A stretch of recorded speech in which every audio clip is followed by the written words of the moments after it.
All right, welcome in everybody. American and Leeds, the American and Leeds Thursday night podcast. My name is Alex Simon. With me is Chris. We are going live, kind of impromptu, a little later, late night Leeds. It's really early in the morning over in UK, Ireland, and Europe. So, most of you guys will be digesting this Friday morning. So happy Friday to everybody. Chris, how you doing?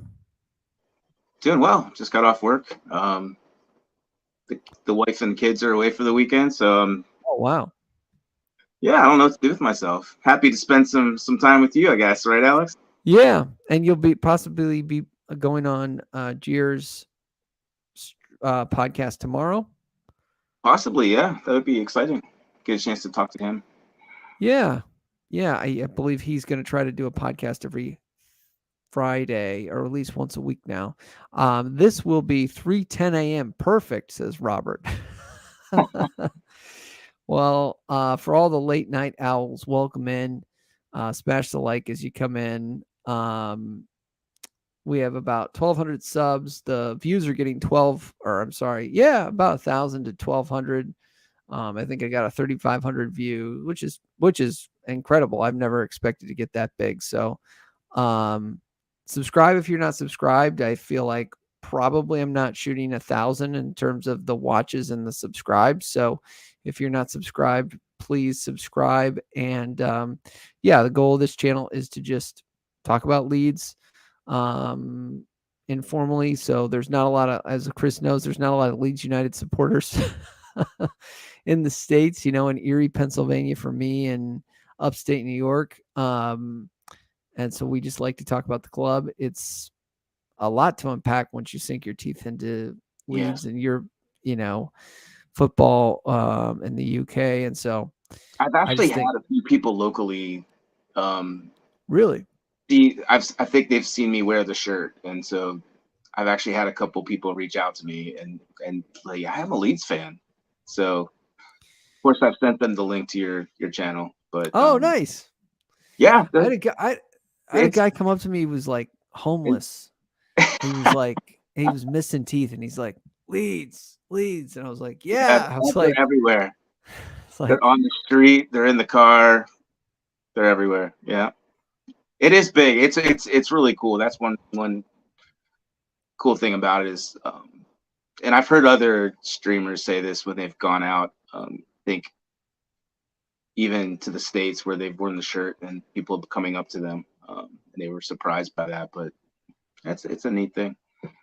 Arthur Jenis says, greetings from Gurrock, Scotland.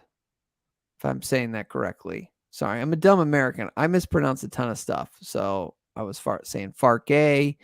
I was saying Robin Koch. I was saying a bunch of stuff. I wasn't as bad as Jesse Marsh. The worst one was Jesse. Well, the top two were Jesse Marsh saying Diego Llorente his first time when he said it.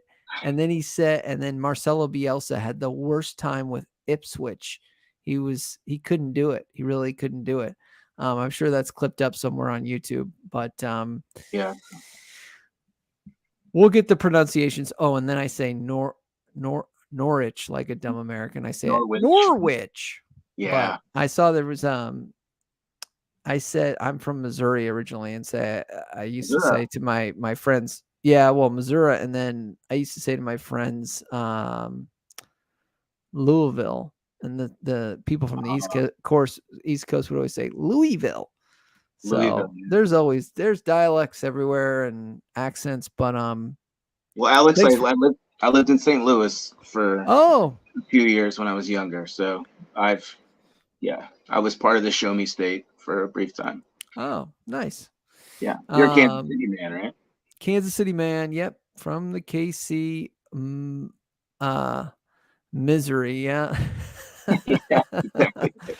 Yeah, yeah, yeah. Um, Missouri. Yeah, I'm originally from Missouri, the Midwest of the country. Yeah, I don't know. It's where I grew up. And so let's get stuck into Leeds. I wanted to talk a little bit more about Farke. There's been Farke. There has been some transfer rumors out there. This is, I am not a transfer guru. I kind of learned my lesson the first year we came up with Rodrigo de Paul. I thought this man was over the line. Rodrigo de Paul went on to Madrid, not Real Madrid, the other Madrids. No. Atletico. Oh, great. And I just thought he was in. I thought we were going to be Champions League. Him, Rafinha, Rodrigo, Moreno, and anyways, Rodrigo de Paul did not come to us, and I just said, unless things are announced by the club, they are not official, and it's just a real difficult time to keep a pulse. The other thing we were talking about, Chris, it's so agent driven. In the United States, we don't have, like, when the rumors break, I feel like they're pretty solid. Our reporters over here have it on good authority when they report stuff. They've kind of like got Fabrizio Romano. There's like 5 or 6 and several various, sporting clubs. There's not a lot of clickbait there. I mean, right. Yeah, No, I mean, definitely. like when I think things, the media landscape is different. That's something I've had, getting more into it is, falling prey to the media clickbait and not knowing what sources are legit, which aren't. I'm starting to learn more, like especially with Leeds, kind of the main key players in terms of the journalists that follow the team, and just kind of, look for what they say. They seem to have Graham Smith, YEP, Donahue, Phil Hay, right, and then Fabrizio, if he somehow gets a hold of it. That's the basically only way whoever was at the press conference the other day, whoever got access to Adam the Pope. unofficial press conference, who sat down with him. I think those were the people invited in by the club to speak with him and ask him questions. Right. It looked like a little. I'm going to show clips of it. It looked like a little, like just a kind of coffee table. Yeah, exactly. It was like informal. Yeah. Let's listen to Farke. Here is Farke on. I just am impressed with him. And how he carries himself. This is him focused on the window here. So let's see if we can play this. It's always difficult to be realistic. Work long enough in this business that I know season after relegation is always difficult, because there is always a little bit of a hangover. We need a really good transfer window right now, and the first of all is to concentrate on good decisions before you speak too early about goals and targets and something like this. So it's quite important to be there with good work, to have some good decisions, to work good in preseason, and then we will see how much we can prepare. Have you got a lot to? So yeah, good window. Let's focus on a good window. He's very dialed into the now. I feel like that's a good thing. Can you hear that, Chris? Pretty good. Yeah, I did. Yeah. Looks like there was some noise in there, like road noise on the clip, but just very much like, let's focus on having a good window. It seemed like with the 4-year deal that this will be a long-term project, even if they don't get up this year. That's what him and Leeds are focused on, kind of building a foundation. Do you feel the same way, Chris? Yeah, I think what you got. One thing I've dialed into, especially with that clip, is and then seeing that clip before stuck out to me was, obviously he's part of his appeal was that he had won 2 championships and he had gotten the teams promoted, right? But he also has gone through relegation, and he's gotten in front of the teams who've been relegated. And I think what he just mentioned there is, when you do get relegated, it requires this attitude shift to get the players and the whole club, really just the culture, out of that mindset and back into a forward thinking, opportunistic, goal oriented mindset, right? So like, yeah. And I think that was really key, because the players from last season, I mean, they had so many managers, they had so much turnover and instability, and players coming and going off injured, and so It is stuff with where's their minds at, right? Like you Yeah. have to wonder. And so hopefully they're looking at this like we all are as fans, like a new era, a new opportunity, and hopefully he can help with that shift. So that was Yeah. kind of like the key thing I took away. It's just We how need he the players to handled the buy in. relegation. We Yeah, need- like you said that. I think last night on I did. your pod about the fatherly advice, about getting you either on the bus or off the bus. Yeah, you gotta be on board. You gotta buy in. Yeah, you're either a leader or a follower, or you're gone. Lead, follower, get out of the way. That's exactly. kind of the mentality sometimes in corporate life and in other and in any kind of serious business. It's lead, follower, get out of the way. So a player can either lead or be a follower, be a good follower, or leave. Unfortunately, that's really where you're at in this, and that's what athletic sports at like the highest level. That's what it is. Do you think he will? One of the questions, one of the things to look at is, within the culture of Leeds is the players, especially in this this group, you still have players who were part of obviously the promotion and have been around, have stuck around, have been highly supported, even if they have dipped in form. They're still around. They're still part of the club. Some people want them, to kind of be phased out. Some people want them to stick around. And one thing is, some people have argued like he won't be sentimental. He will do what's best. And like, if they're not good enough or not on board, like you say, they'll be gone. But like others will say, like, there's been other managers who have seemed that they would have that approach, but then there's the power of the fans and the club that they will succumb to the pressure of just like keeping these people around, these players around. Where do you fall on that? I don't know. He's an efficient guy. I don't think he's going to be very emotional. People say he's German kind of efficiency. He was a striker as a player. I don't know how high he got, but he was, in that world, in that mindset of being the striker, kind of the last man with the ball. Your efficiency, your clinicality has always been kind of top of mind. So that's a little bit of his DNA. Let's listen more. Maybe he'll kind of allude to some of that. Less than 50% of all the teams who are relegated are able to bounce back on the first chance, and for that we have to be humble and don't speak too much about ambitions. Concentrate on what you have to do. So we need some good decisions with the staff to create a staff with big unity and highly motivated to bounce back. The same with a group of players. We need to have some good decisions with the incomings, with the outcomings, and that's also up to me to work a lot on the fitness level, to bring my ideas and my football into the heads, into the hearts of my players. So a lot to do for just 4.5 weeks of preseason. So a huge task, but I'm looking forward with my coaching staff to fulfill all the wishes and the dreams. You've taken Norwich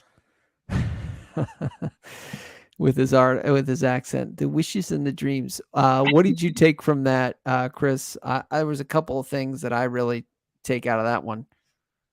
Okay, well, I think maybe it's the communications background I have, but if there's a word cloud, decisions is going to be really big and highlighted. He says that word a lot, right, in the clip. So I guess you can surmise from that it's on the top of mind, right? Like he knows there's a lot to do in a short amount of time. He seems like he's ready to make decisions, and yeah, so that's kind of what I took from that, is like he understands the situation. He's ready to start making some calls, get this thing going. But that's what I took from it. What about you? Fitness. Arthur, thank you for the compliment. Messi's my favorite player, so thank you for saying that. He's been tested, says Rob. Glad Farke and the 49ers have cleared out the rock bottom staff. need to become a Premier League operation behind the scenes. I hope Angus is quietly binned too, HM says. And great picture of Mateus Click, HM. Yeah, Angus, I think, is on there because he knows where I've been saying the bodies are buried. He knows how the internal operations of the staff work. And I think he's been a key component in at least the transition. But I'm going to pin that and say, I think fitness is key, was a key kind of statement that it's up to me. And then, as you said, decisions, efficient decisions. Who's going to be on the bus, who's going to be off the bus here, when they're going to leave, I think is going to be interesting to maximize the value that we can get from them. And then, who we can bring in. For me, the 10, I think I alluded to this in the chat. I think the 10 is going to be key. I don't know. And I think mentioned that on the channel as well, Chris. I don't know how you can find a 10. I don't know enough about the championship and the level of we were blessed with Pablo and Marcelo Bielsa's reign.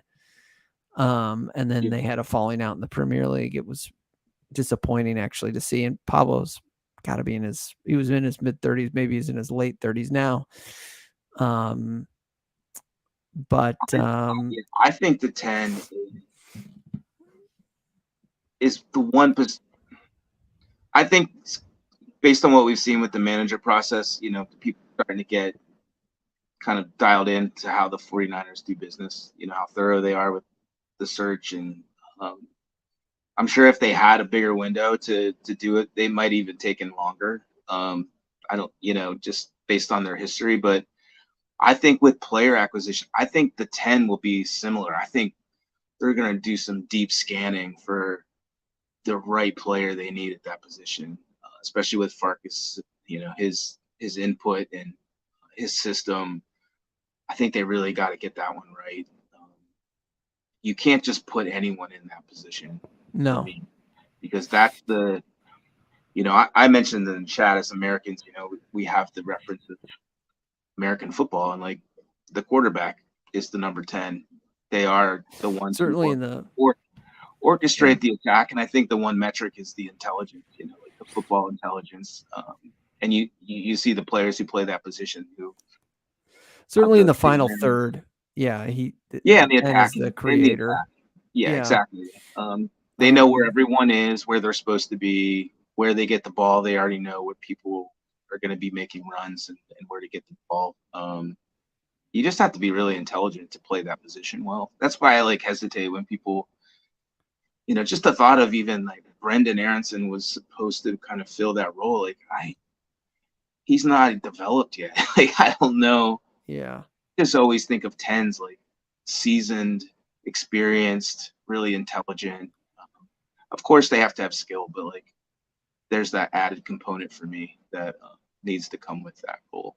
And so I just feel like you can't just put anyone there. I mean, you can put a lot of talent on the wings,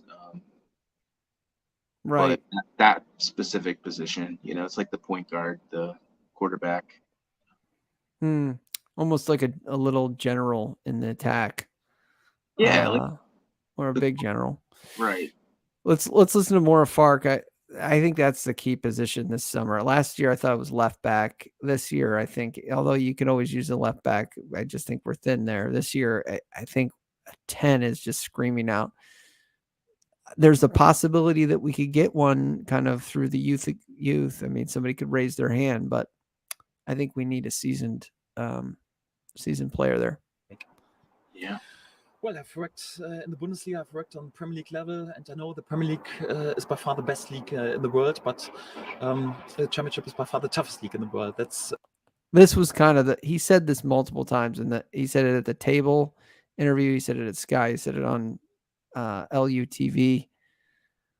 this quote about the Premier League is the best league, the most competitive league is the Championship. In the Bundesliga, I've worked on Premier League level, and I know the Premier League is by far the best league in the world, but the Championship is by far the toughest league in the world. That's what I can say. And yeah, obviously the last 2 times I've managed in this league, thank God I was able to win this league, but it's never a guarantee that you do it also the next time. So it's important to stay humble, to stay down to earth, to concentrate on really good work. With the club, we need a big unity in this club, also big unity with our supporters. We have to change the mentality again, because let's be honest, if you suffer relegation, you get used a bit to lose football matches, and if you want to be successful on championship level, you need to get used to win games again. So winning has to become a habit, and to work on this attitude is not you press a button, it's more like a process, and we have to make sure that we're ready once the season starts, and we're getting better with each and every week, and then we see what the outcome is. Do you feel perhaps that you've got on? Yeah. What stuck out to you there, Chris? Obviously toughness. I think that's a tone setter, right? Like especially at the beginning. You mentioned the fitness, and from what I've heard, the coach in charge of that program is really tough. Is gonna put him through it, and so I think some adversity right away will be good. Yeah. It's a marathon. I think he said that, not maybe in that clip, but I've heard him say it in another interview. Just how the championship is more like a marathon. Meeting with us, but yeah, you may not get off to like a quick start. You don't want to have a terrible start, but I think just kind of reminding the fans that it's a long slog, and it may take them a little bit of time to get going, but it's a process, and he has a plan. Yeah, process is like I feel like we use that a lot, like in Trust a lot the of our process. sports, like trust the process. But I don't know. I agree with that statement. I agree with the switching of the mindset statement. Yeah. The fact that he kind of alluded to losing is a habit and winning is a habit, and we have to get out of the losing habit, the losing mindset, and we got to get into a winning habit that we win every single game. We are there to win every single game, which is a different, you just think about that at like Man City, at a club like Man City, they are there to win every game. If they drop points with a tie, it's like the world ends. You know what I mean? And that's how we have to be in the championship. We are there to grab 3 points. Like every Tuesday, every Saturday, we are there to suck up 3 points and move on to the next game. And these interviews, there's a lot of coach speak, when coaches talk about mindset but the thing with that is like he has credibility because like I mentioned before, he's gone through promotion, he's gone through relegation, so he understands the difference. He's lived it, he's just seen it with his teams, and so a lot of coaches will just talk and I think Jesse was a prime example of talking a lot and not. It didn't seem to be a lot of credibility or just being able to back that up based on his coaching experience. And with this, you kind of say, okay, yeah, he says that, but he's also lived it, so he knows what he's talking about. Yeah, I think Jesse was more about like the psychology and getting between the players' ears and putting their arm around the players, and he was so different than Marcelo Bielsa, who was just about brass tacks and tactics and running, and fitness was such a high thing for him. I just want to catch up on the comments. The Bandy says, which I've been, the championship is a war of attrition. It's wretched.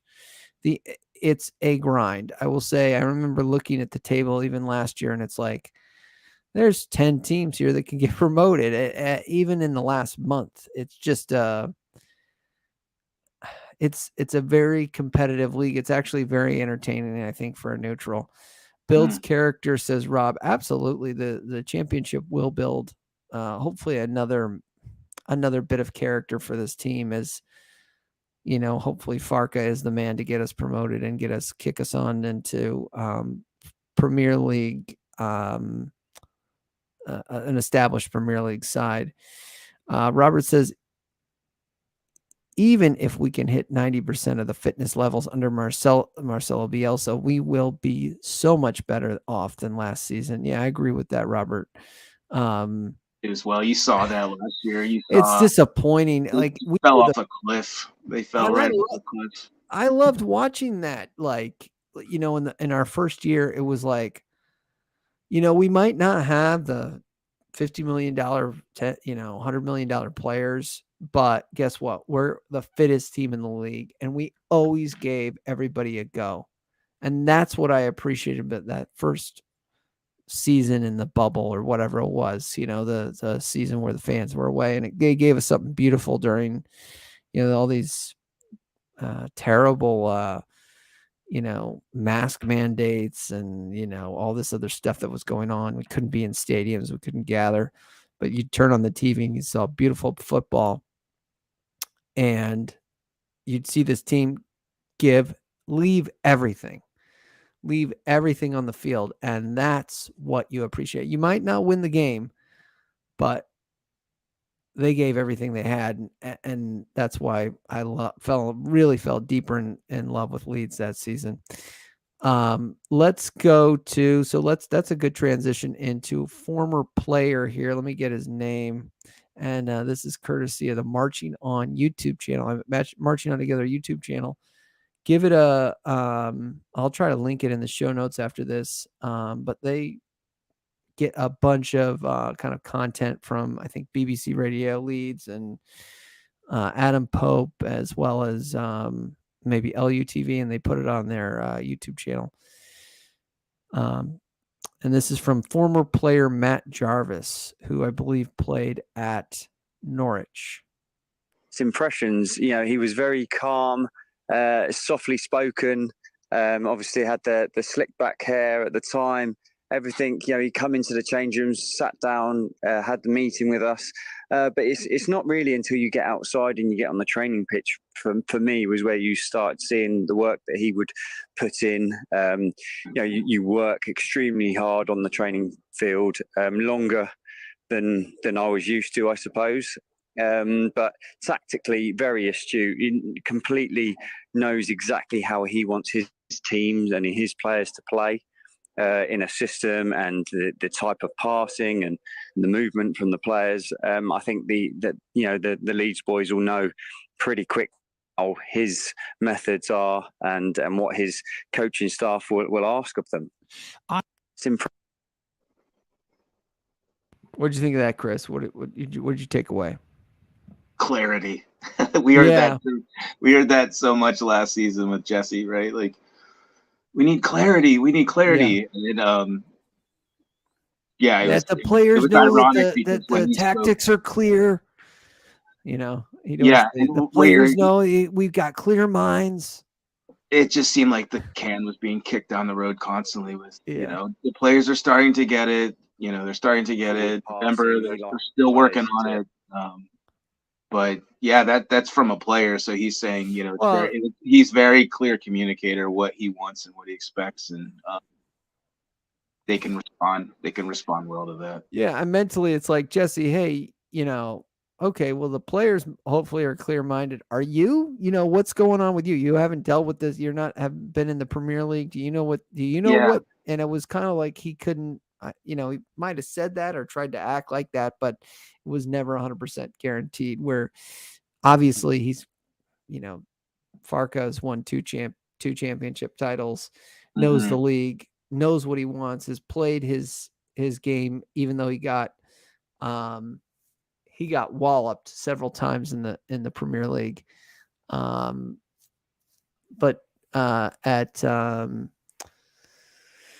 in the Bundesliga did the same style. So kind of is very starting to set his ways, understands his tactics. Yeah, it sounds like he challenges players in different ways too, not just on the field. But I think I read he required each positional player to kind of write up a dossier of their position and what's expected of them.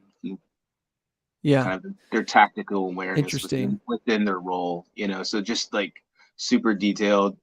but also just passing that on so the players take some responsibility for their performances based on putting in work, not just on the field, but doing homework. Yeah. So that's it's kind of like in again, this is an American conversation, I guess, in a way, and we see that a lot with players expected to watch tape. Constantly hear that in the U.S. sports realm. Players are expected to go in and watch tape on their opponent, their position. So it makes sense to me. I like that he does that. Well, yeah, and it also dates back to me. It harkens back to Bielsa, and Bielsa would have one-on-one meetings with all the players.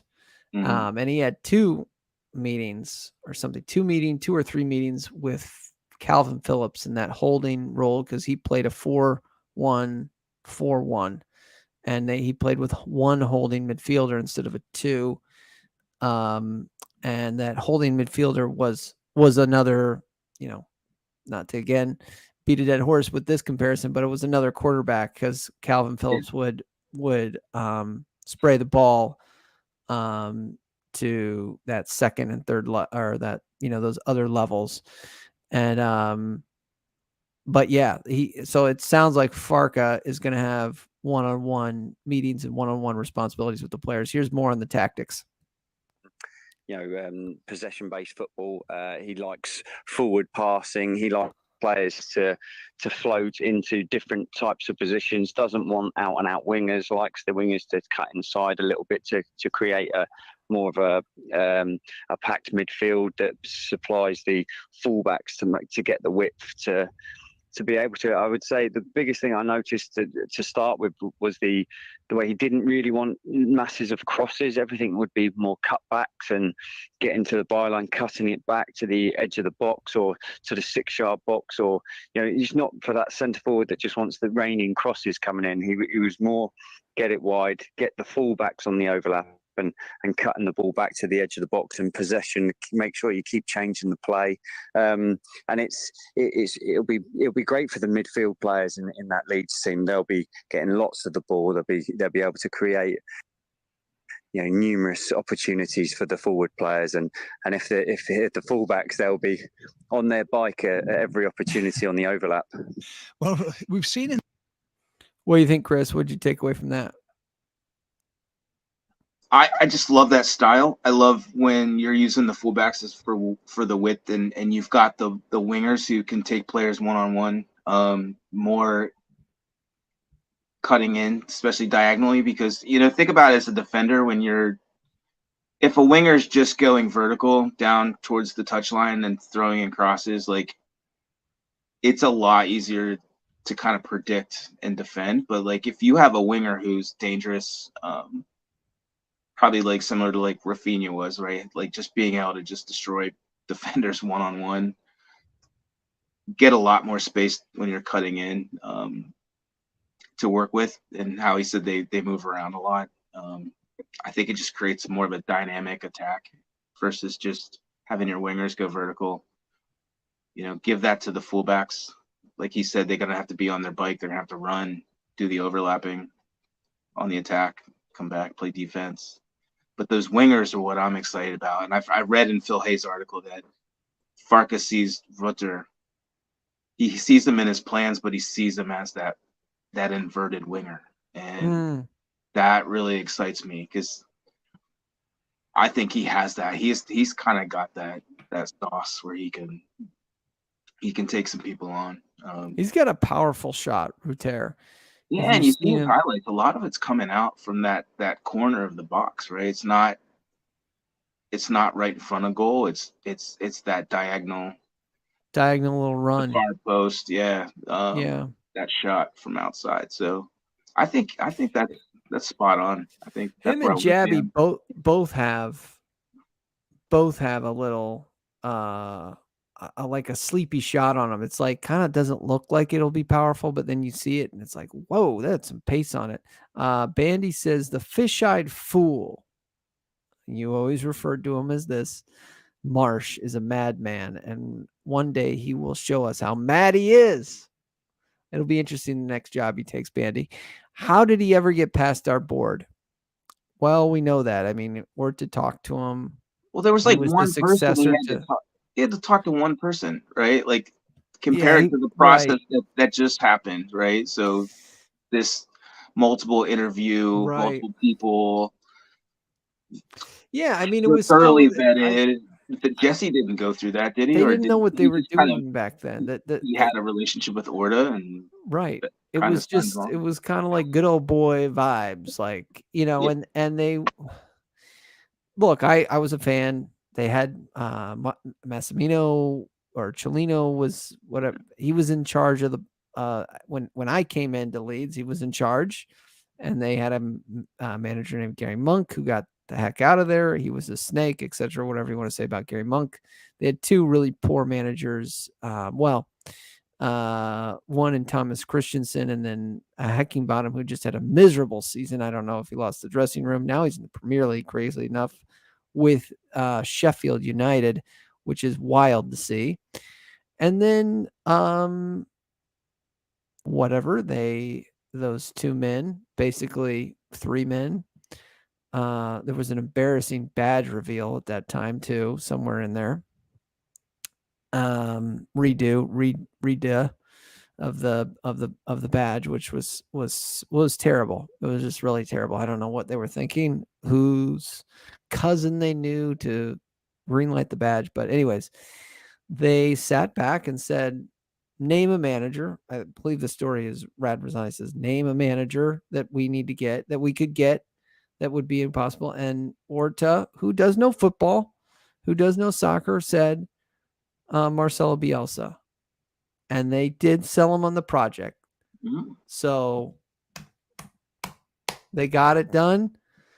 They did not. Well, yeah. Leeds has talks the goods too. Like, what's that?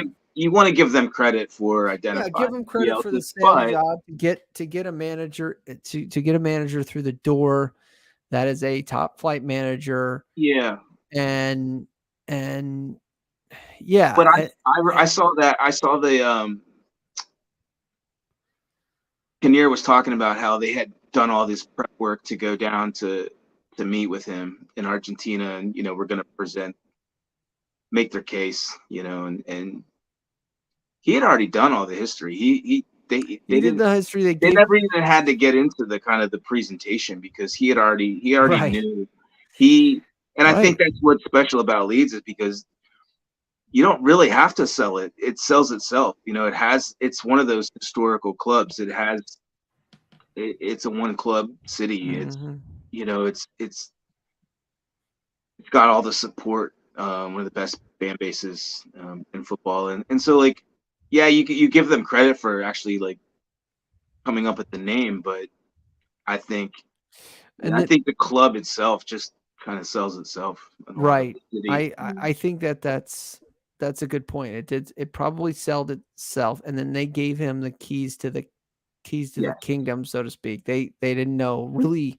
I hate to be, they didn't know what they were doing. They gave him everything, and then but they didn't replenish the squad. They said either change managers or replenish the squad or change the squad. Is Gier's story that he says, and they didn't ever replenish the squad, so they got rid of the manager. And they were talking to Jesse Marsh on the side, who played an intense style, but it was in actuality completely different. And it just didn't work. It didn't work, and it was suspect whether it would work based on other Red Bull managers. Hassan Hoodle, who just had mixed results, was probably the best, but it wound up going bad for him in the same season. So I don't know. It'll be interesting to see. There's a lot of layers. What happens. Well, this is why, and this is credit Talk Norwich City podcast that said, this is a really great, I'll link this up as well. It goes on for 10 minutes, but he talks about what's the kind of similarities with Bielsa and Farke. Does Farke bring? Well, as I said, an ability to unite a fan base. And I think although it sounds fluffy, it's hugely important, especially at a club like Leeds, and especially after a relegation. We know how it feels as Norwich fans. post relegation. There's a slump around the place. Morale is low in the supporter base. You need something to pick you up. So that's really important. And Daniel Farke brings a style of football as well, doesn't he? A very attacking, fluid style, often a 4-2-3-1. That's where he found his most success at Norwich City. And I suspect we'll see that deployed at Leeds United. Now, I've had plenty of Leeds fans reach out over the past couple of weeks. As soon as the Farke news kind of surfaced that he was the man leading the charge to become the next manager, saying like, will it be an instant impact? And it's really difficult to say because, of course, you know, we remember Farke at Norwich City for the 2 championship winning campaigns, but you kind of forget that first season, which was very up and down, more downs than ups. Norwich City finished 14th in the championship that campaign. It was kind of because he'd inherited a squad that didn't quite fit his needs. There was a lot of quite old professionals there. And, you know, I'm saying old in the nicest possible sense. Players that didn't fit the Farke bill. I'm looking at like Russell Martin, Wes Houlihan, Cameron Jerome, those types, Nelson Oliveira, the ones that had been brought up to play football very differently, fitness-wise, probably didn't cut the mustard for Daniel in his double, triple sessions. I think Leeds United will probably have a slightly more suitable squad there, mainly because they've got a lot of players, you know, still there since Marcelo Bielsa. Having said that, the difference between Jesse Marsch and Daniel Farke's style is fairly stark. So there will be a period of transition. And I don't think if you're a Leeds fan, it would be wise to expect, you know, huge things in that first campaign. I'm not saying it's not possible. And particularly if there's money flushing about the place with new investment, then it may well be possible. But well, there is money flushing about the place, right? Yeah. We hope. Yeah. Look, I think the double and triple sessions intrigues me. The ability to unite a fan base intrigues me. And this goes on for another 10 minutes. And even the gentleman, I believe his name's Jack. Again, it's on Talk Norwich City podcast and channel. He even goes on to say, I hope Leeds, or I wish Farke the best. And then he stopped and he goes, I can't wish Farke the best. I actually hope he doesn't do well because I want Norwich to do better than Leeds this season. So Norwich, I should say. Yeah. So look, it's to me, that tells me it's a project. I hate to say that because I was going to say, no, I was like, that's right. Exactly what I was thinking. We're building a base. And look, I think the probability of us hitting top 6 now, probable playoff spot at least, is highly likely. Again, a lot more work needs to be done, but yeah, what do you think, Chris? You're spot on. That's exactly what I was thinking. And I think that's been kind of the eyebrow raising thing about the appointment was when we heard the contract that was 4 years. And I think the thing with Farke coming in, everyone was like, okay, if they can get him in for a year, 18 months, just a smaller contract, he'll get us up and then they can look at somebody else, right? Like we heard that a lot. He's actually both. He can be the one to get you up, but they're going for a project here. That was like, I think he has sold them on. He's someone that he wants to work that mid long term those targets, and I think that's been the interesting thing. And now it's like the more you hear from him and the more you're going to see from him. I think that's key because that will help. I think. I don't know if it will. Not everyone, but that may temper some of the expectations from the fans to give him more time and be a little bit more patient. Because you certainly don't want them calling for him to leave right away if he's not. And I like what that streamer just, he was saying that fans need to just give him a little bit of time. Yeah, I think that's important. But yeah, he's going to be he's a project. He's definitely a project manager. So you got to build a good base. You got to build a foundation. You got to have players buy in. And we spoke about Yeah. that with the pod we did with Brendan, talking about the 49ers and how they've, just all we can do is base it off their experience in the other league. And they went with a younger coach and they gave him time and they've stuck with him. Building a culture of winning. You can do it. You can do it via buying it a little bit, but look at Chelsea. Look at how they did that last year. I mean, look at Liverpool had a little bit of a down year, but like Klopp was able to kind of kick them on. You look at I don't know. You look at what kind of Newcastle did. Obviously, money helps, but they built that back line. That's how they started. They just changed the mindset. We need players with. You remember that 40 Mike Singletary when he was in charge of the 49ers, speaking of the 49ers, this is before, I think. But do you remember him going, I want winners. Yeah. I want winners. He was pounding the podium. He didn't do well. He wasn't a good coach, but that was when they were in their dark moment. Yeah, they had some high priced young talent, and I can't remember. There's some like linebackers, and Singletary was a linebacker, and he wasn't performing or whatever up to the expectations. And he's just like he's basically inferring that the kid wasn't a winner, or some of the team did not have a winning mindset. And that's like, it gets so football, American football can be like Jesse yelling, they're scared. They're scared. Well, the American football mindset can get so militant that it's like everything you do when you get up in the morning, and maybe if you're like this and you're on 40,000 pounds a week, you'd be like, everything that I'm doing is to win, because the more I do, the more I make, and this is my job. I'm paid handsomely to do it.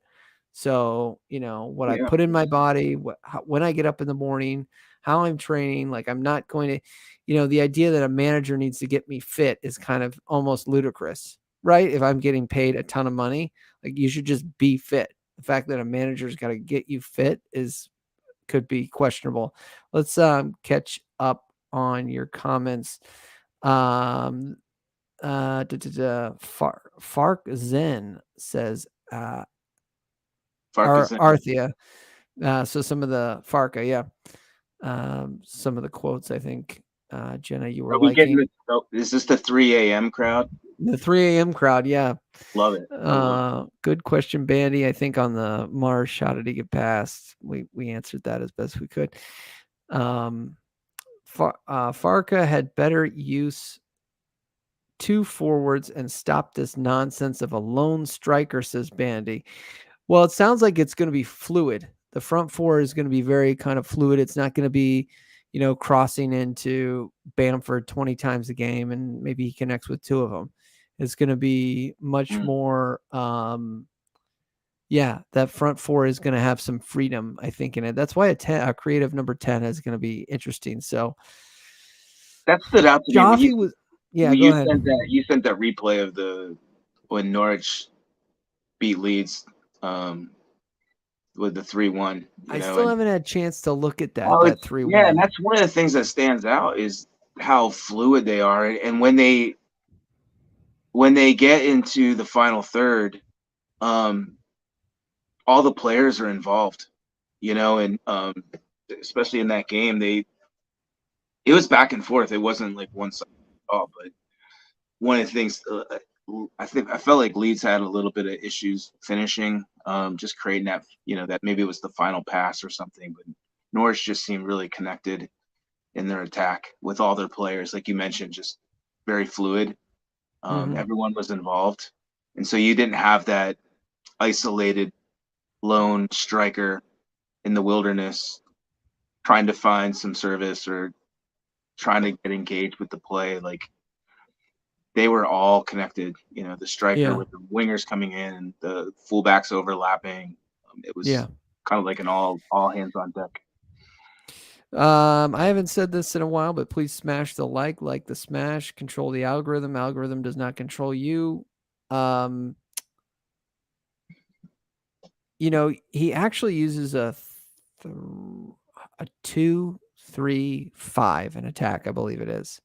So he likes the wingers or the fullbacks to push forward. So they are going to be on. He wants them to be on a bike. Maybe that's why Cody's sold on the project. I mean, we've been seeing pictures of Cody Drama in training. Maybe they promised him some serious playing time. I don't know. This is, I believe, the last year of his deal.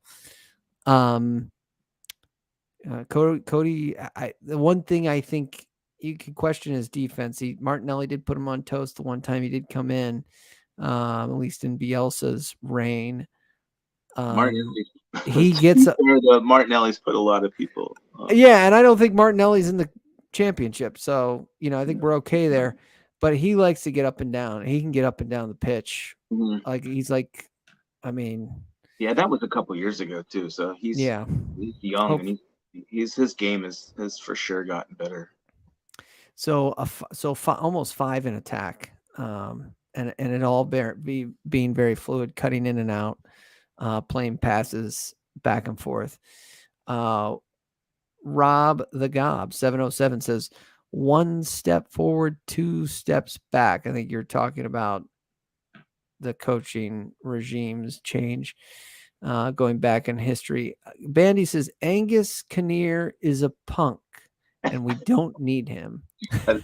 He's the suit, he's the suit. I've had problems with him. I think he's the comms guy, the PR man, the spin doctor. Look, I think you gotta have someone with the day-to-day operations. Right. To me, he's not. He needs to be demoted at minimum. I think again, maybe he does need to be fired. He's the guy. He's not making the big decisions though.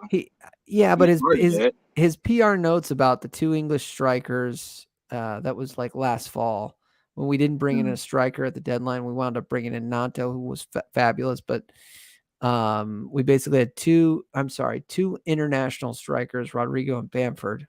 Okay. Stretch. And then one of England's premier talents in Jaffe. Well, Jaffe went out on loan. Bamford was injured like most of the season. And I think even Rodrigo was in and out, who regained form, but it was ludicrous to count on him.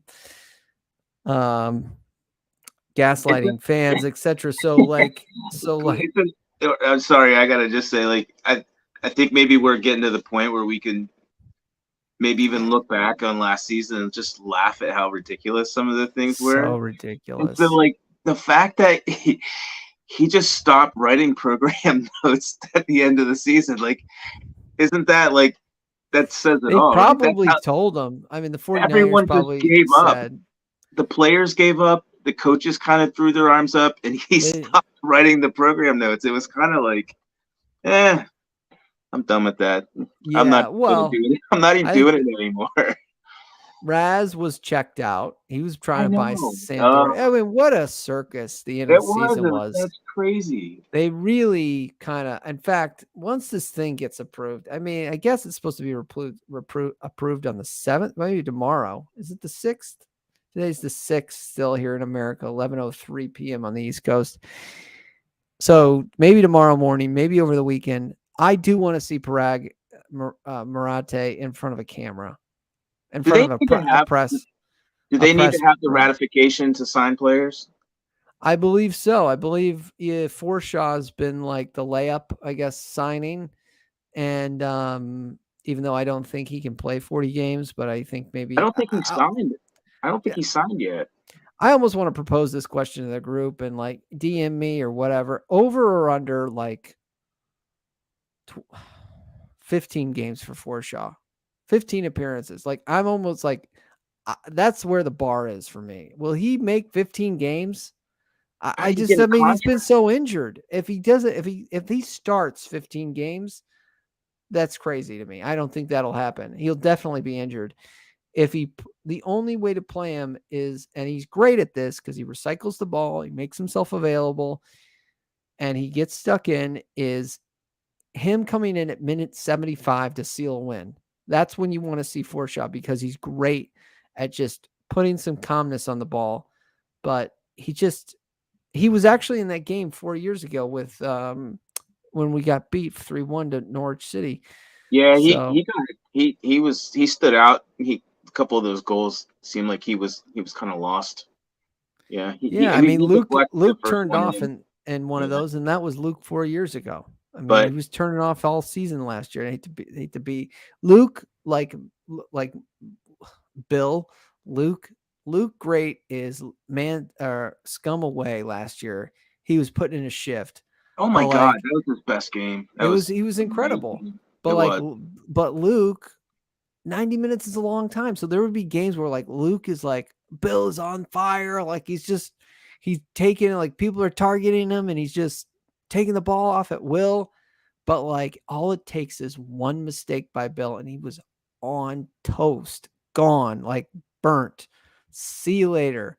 You Mhm. know, the old saying was like, if it's even, I'm leaving. Like you Yeah. see that like with like in like wide receivers, like when they just burn defensive backs. Yep. Some of these guys he just wasn't as fast as he used to be. Disabled team in the building. Good to see you, my friend. Love your content. Please subscribe to the disabled team. Very level-headed content there. HM handpick pink waving. Okay. Needed bifocals. I think that they're getting at each other. Bandy says, hi, Stu. Stu is at the disabled team. If the 49ers are so big and bad, I love Bandy. Always preferencing, if the 49ers are so big and bad, they should have the clout to keep players under contract. Any players that want to down tools, they can either sit or get paid. I agree. I think some of this might happen. Yeah, I think some of this might happen. Where it could have happened and should have happened is Brendan Aronson. Do you want to say anything on Brendan Aronson, Chris? I just am. I I don't think know. just I'm in general, disappointed. no, I don't really want to get into him. I think what I'm thinking about is just even based on that comment is every player is going to get evaluation, right? So like they're going to run the metrics, they're going to do the analysis on every player. They're going to tell the player, this is our valuation on you at this moment, right? And so for some of them, I think they'll work really hard to keep or get a good return on. They'll play hardball, make sure they get what they feel like they're worth. And the other ones are just going to have to, like Forshaw, I think they're probably said, okay, here's your current valuation. He's at that stage in his career where it's like, it's hard as a player. Like, hard to probably walk away from the game. It's probably hard to like admit or understand that you're dipped, your form is dipped, and you're kind of on the downswing. I think that's what they're doing. I think every player is getting basically like, okay, here's what we think of you.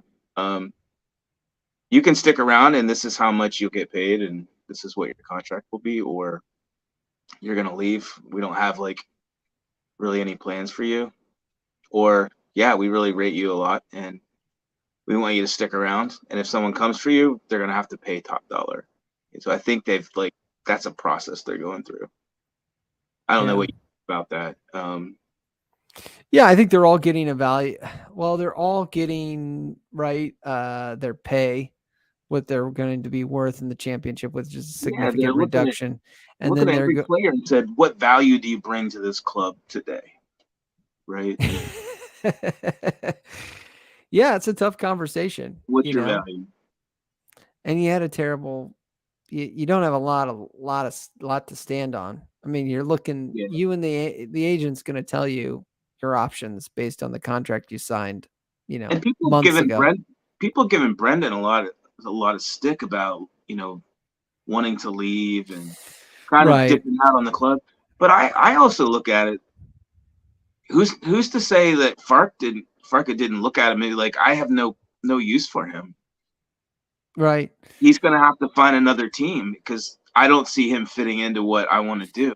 He must have known him too. He must have looked at tape. There's plenty of tape on him. I mean, it may not even be him the one that decided I want to leave. It's just he may have been told, yeah, we really don't have a place for you. Sorry, based on what your goals are. I hope that was the conversation. So yeah, I don't know. And so they said, and so Pragma said, well, we can loan him, so we'll loan him.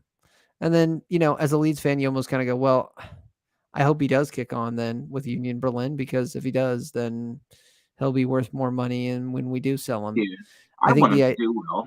I hope he does. Rob the glass. Look, and again, Adam. Well, all right. So I'll just go through the comments in chronological order. Bandy says Adam Forshaw is a midfield general. Bandy, I challenge you to say that you like the old guard, as do I. I respect them for what they did, but at the same time, he's a midfield general, but I don't think he's a midfield general for 40 plus. What are we going? 48 games? I don't know. However long the championship schedule is. So I respect him, but at the same time, he was injured most of the promotion season. So the report said they gave him an option. He's looking at it. He hasn't decided yet. And I think there's probably some the reality, he's kind of looking at the reality of the situation. Like, wow, like this is okay. Well, I might not be playing that much this year and my role might be diminished.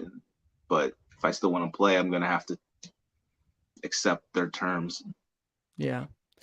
Aronson, it's like, you don't want to be here. We don't want you here. Yeah, I think it was probably more of them saying a little bit of, we just don't really have a plan for you. Didn't work out. He's not a 10. He's not a midfield. He's not a winger. So see you later.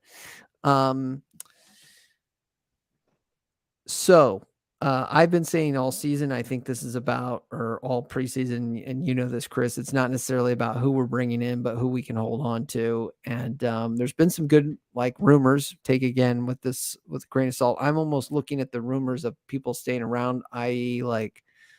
Adam Forsh. I'm sorry, not Adam Forshaw.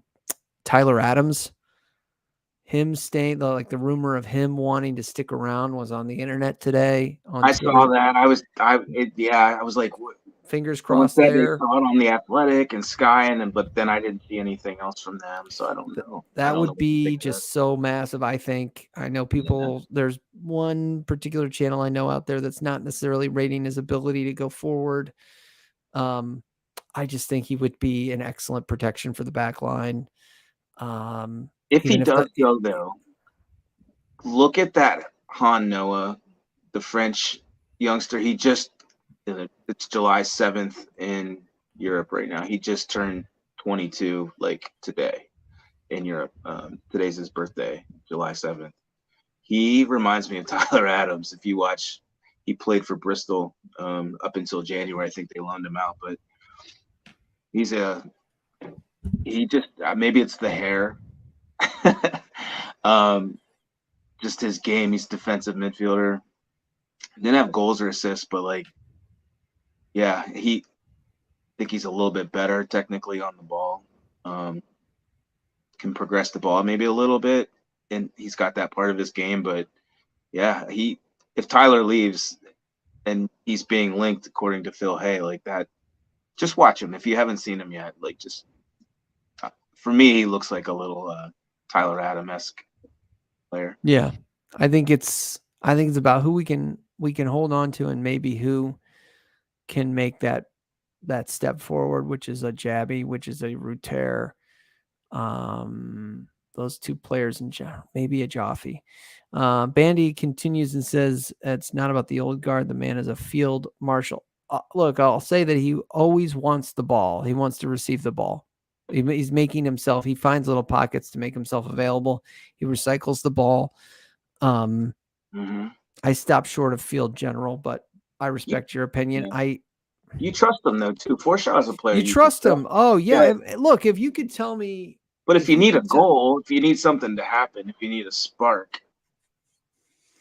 Right. And look, you can control you control the game through. You can control there's an argument to be said that you control the game through possession, and then you can create a chance, right? And or if you have the lead, he would control the game. Yes, he would be put in there to control the game. He would absolutely, and he's good on the ball. He can pick a pass.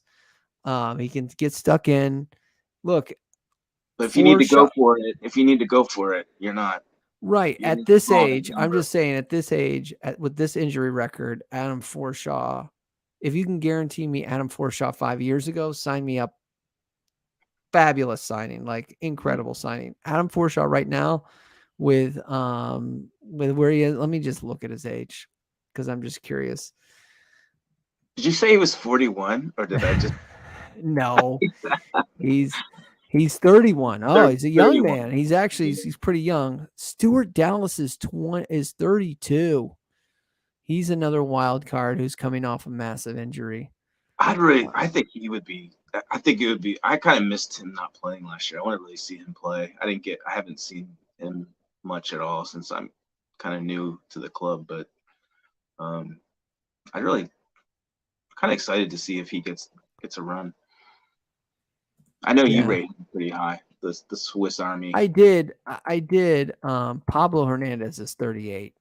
I just wanted to look that up for old. I did rate him. I do rate him if he can come back to his old form. Let's look at Luke Ayling's age. And age isn't everything, right? But it's not nothing in athletic feats. Father Time does catch up to you. It even caught up to Tom Brady here. 31. So these guys are all born in 1991. Luke Ayling's, and then the last one is Liam. Kudos if you guys already know this. 30. I'm gonna say 33. Wow, 31. These guys were Really? all born. Yeah, in fact, Luke's birthday is August 30th, 1991. Luke Ayling's August 25th, 1991. That was Pablo. I'm just pressing the back button now. Stuart Dallas age. It doesn't say his. Imagine being 31 and being called old. That's gotta be it's so surreal for them. It just says he was born in 1991. It doesn't say his birthday for Dallas. I'm just getting born 1991, 32 years of age. So older or already happened. And then Forshaw also 31, October 8th, 1991. All 91-year-old players, all promotion boys, all Forshaw, interesting too, is he's 5'9". 5'9". So that's I'm 5'9", so that's hope for me for a athletic feat. Robert says, I'm 31 and feel old. Rob the Gob says, got grandkids that age. Wow. Rob the Gob. 707. Thanks for tuning in, Rob. I don't have much more, Chris. Any other closing thoughts? I keep meaning to say that we have opinions on U.S. soccer, but I just I think we'll eventually get stuck into that. I just am so negative about it. That's a whole. You can go down a rabbit hole with that. Yeah, but it would be interesting, just in relation to Leeds, just the American angle. But yeah, no, I think we got the manager through the door, and I think the players are next. I think that's what everyone's kind of excited about. Just the movement, things moving forward. I love this 3 a.m. crowd, though. This is the 3 a.m. crowd is popping. Look, smash the like. Again, most of you guys will probably be consuming this in the morning, and we're putting the comments. Chris and I know Chris, you read the comments. I read and try to respond to most of the comments, and then I'm going to download this, put this on Spotify as well. Farke is in the door. I'm excited about this. I won't, again, if you want rumor mill, follow Jer Leeds United The View. He does his homework and he knows. So that's who I follow. I don't really follow it. I try to look on Twitter if it's by one of the reliable sources, like a Phil Hay, but even a Phil Hay at this time of year, nothing is 100%. I think the rumor, Rocky's another one, just like for player profiles, scouting yeah, reports. Like there's a lot of good content creators out there that just Joe know is the players. solid. Yeah. I always like I like Connor. I like my favorite content creator is this is late now for me now. KG. I think KG goes a cappella he doesn't have any guests. It's him in the stream for an hour. It's really remarkable to do that as a person that he's very tries to do interactive. it. He's very interactive. interactive. Yeah. Yeah, it's almost like he's interviewing a guest, but it's all stream. It's all streamers. It's all like, the live feed. Mm-hmm.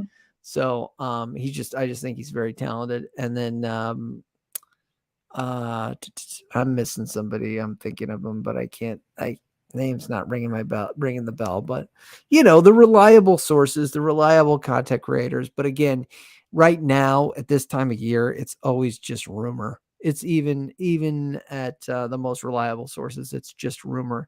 Where the rumor is probably true, it's been whispered, but whether the fact it'll ever get over the line, you really can't do that.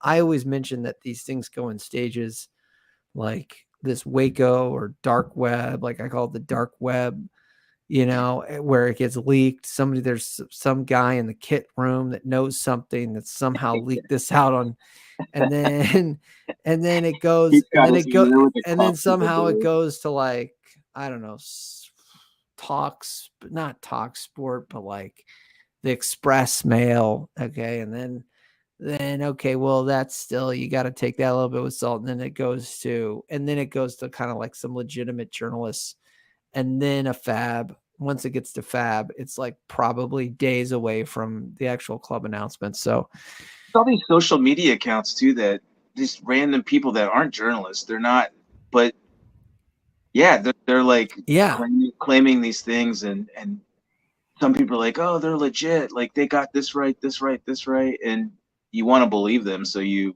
kind of buy into it a little bit. Then you just have to, like you said, it's best just to kind of wait till it's official. I'm just gonna try. I usually try to at least wait till that second tier. If it's just being talked about, if it's just being like rumored, until it's like at a Fabrizio level, or at that level where it's gonna happen. It's been leaked that there's an announcement, like Phil Hay said, in the next 24 hours, this Farke deal is gonna get done.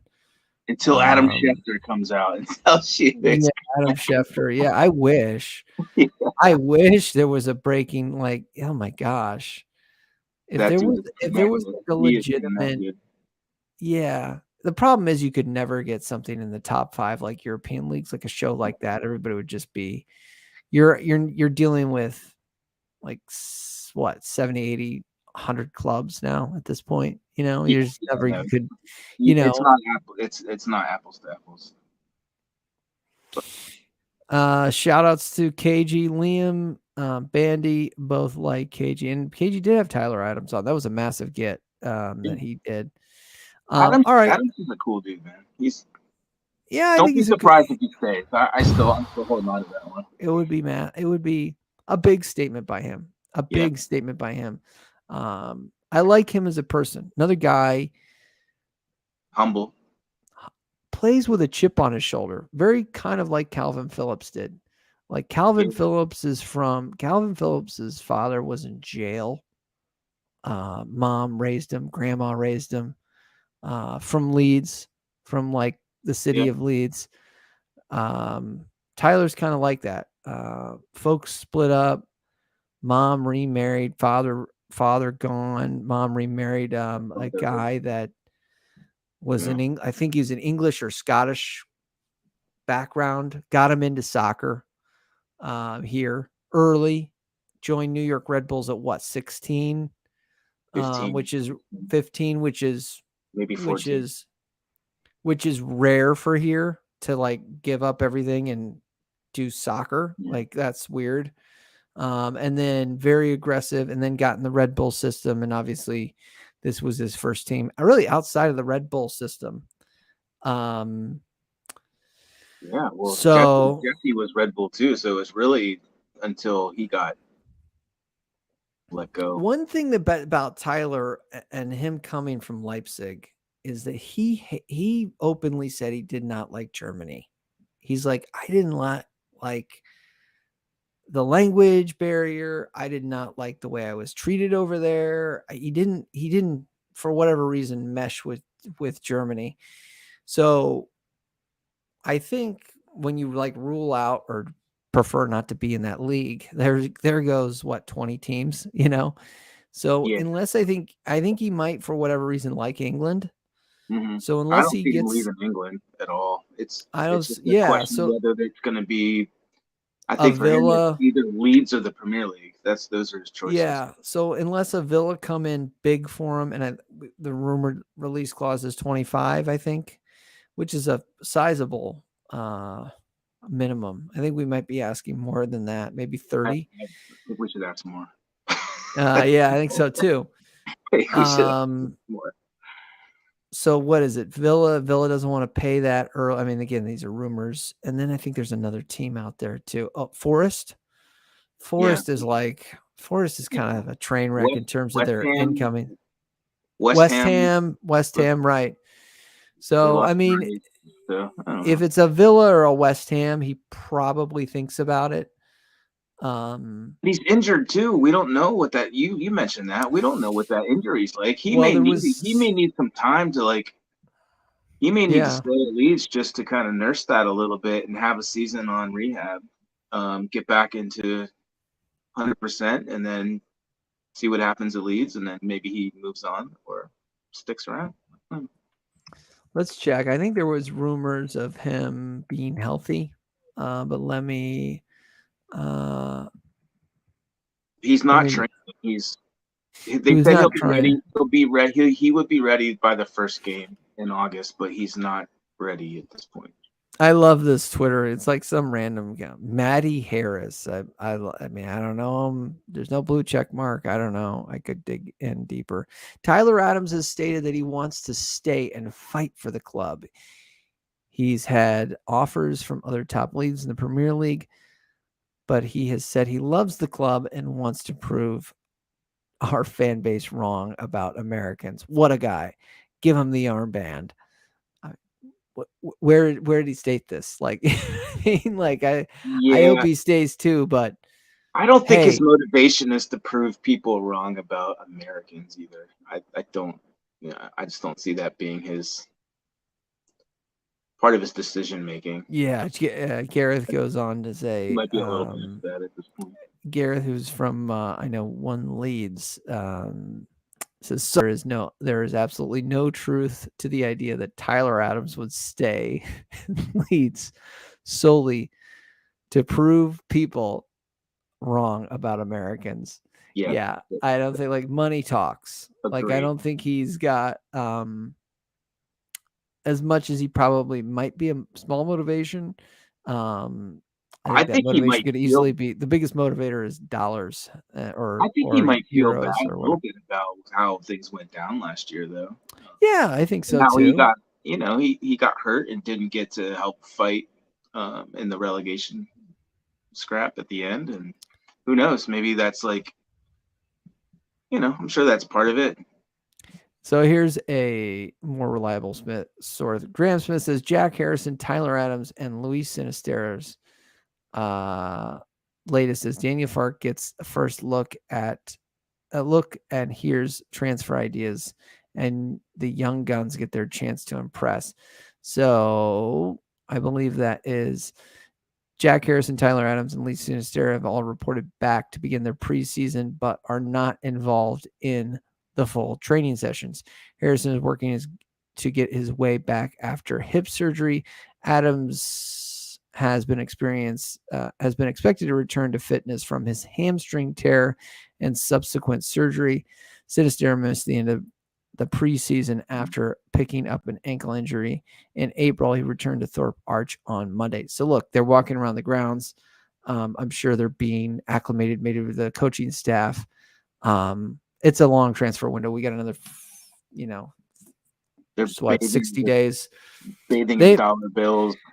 It would be good to see, you know what? It would be good to see them, Chris. It would be good to see them put on a Leeds shirt and maybe get stuck into a couple games, league games, maybe before they make this decision. I don't know. I'm being hopeful. I mean, Yeah. I don't see Sinistera staying. I just don't think he's that level. Jack Harrison knows what the championship is like, has seen it, kind of thing. So maybe he, and again, because the 49ers fought for him, maybe he stays. And then, I don't know. Tyler Adams, if there's an injury, I'm crossing, but I'm grasping at straws. I think Connor made the One Leeds fan channel made a really good point that just because they're here now and they don't leave right away, don't get your hopes up that they're going to stay. Like, there's going to be dominoes that fall in the transfer market, and these are players that could end up leaving at the end of the window once things are kind of been sorted. A team gets at the end of the window, Harrison or Cine are still available. They'll just come and take them. Well, and teams get desperate, right? Like if I'm a seller, if course. I'm selling, I'm going to hold out for the best possible, offer, which could come at the end when teams get more desperate and say, if there's an injury that happens in early August, teams want a starter went down and now they need to really put in some money for the investment. So, so we'll see. Stay tuned, right? Yep. All right. Well, Rob, Liam, Bandy, of course, this disabled team. Who am I missing? Stu from the disabled team, HM, and everybody else. Arthur, Jenna, have an excellent early morning, night. And we will see you later. Thanks for tuning in. Smash the like, subscribe. We will see you next week. Tune in to Chris. He might be joining Gier at The View for a podcast tomorrow night. Have an excellent weekend. Marching on together. Leeds, Leeds, Leeds. Bye, everybody.